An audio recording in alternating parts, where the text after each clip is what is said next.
Alors c'est une passion un peu familiale qu'on a pour le bateau. Avec mon frère, on a été immergé là-dedans depuis notre enfance, notamment en faisant beaucoup de plaisance avec nos parents. Et mon frère étant architecte naval et designer de yacht, je baigne un petit peu là-dedans tous les jours. Voilà, donc c'est une passion qu'on a en commun dans la famille.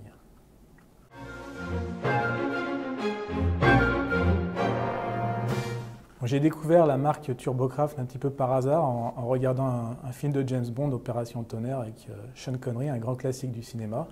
Et j'ai commencé à rechercher un petit peu sur la marque et de fil en aiguille, j'en suis venu à me dire que ça pourrait être une marque parfaite à relancer un petit peu à l'instar d'autres naissances de marques comme Riva dans le bateau ou Indians Motorcycle dans le domaine des motos.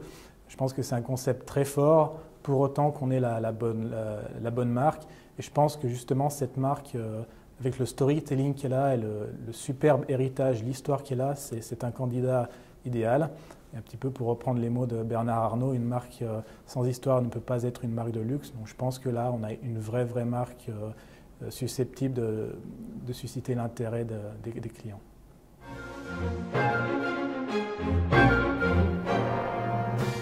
Alors aujourd'hui, Turbocraft se positionne essentiellement dans la plaisance haut de gamme de par le premier modèle de bateau qu'on vient de présenter là, début d'année. Puisque c'est un bateau qui se veut assez luxueux, assez haut de gamme. En réalité, on a deux marchés de niche pour notre marque pour le moment. Le premier marché, c'est le marché de ce qu'on appelle les dayboats, donc vraiment le bateau de plaisance pour passer la journée à bord, voire un week-end à bord.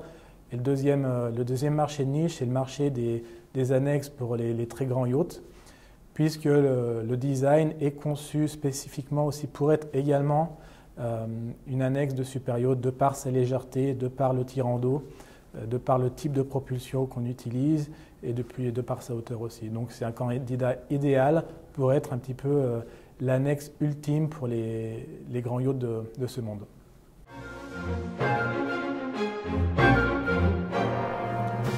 Alors ce qui différencie Turbocraft des non-concurrents, à mon sens, c'est vraiment le mariage de trois éléments. Le premier élément, c'est l'héritage de la marque, le storytelling, comme on dit en marketing, puisque c'est une marque pionnière technologiquement à la fin des années 50.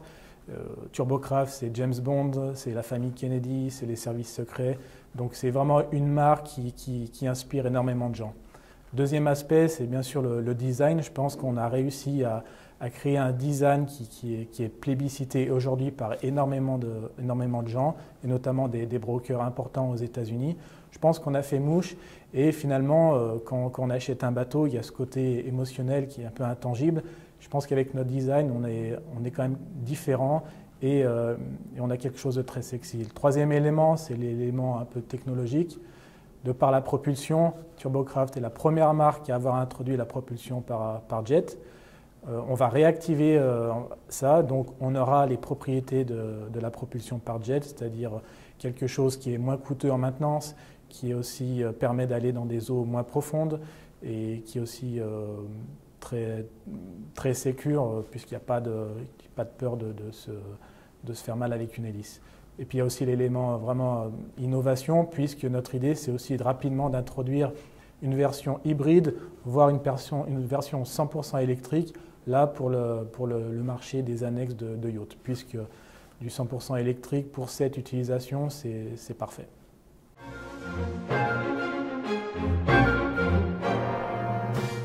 Pourquoi des investisseurs? Tout simplement, aujourd'hui, le projet est porté sur mes fonds propres.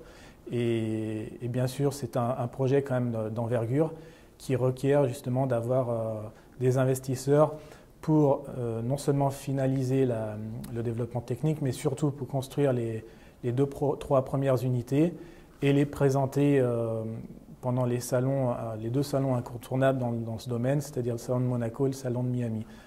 Et puis bien entendu toute la communication et le marketing pour taper un grand coup et que tout le monde sache que la marque Turbocraft renaît de ses cendres et est là pour durer.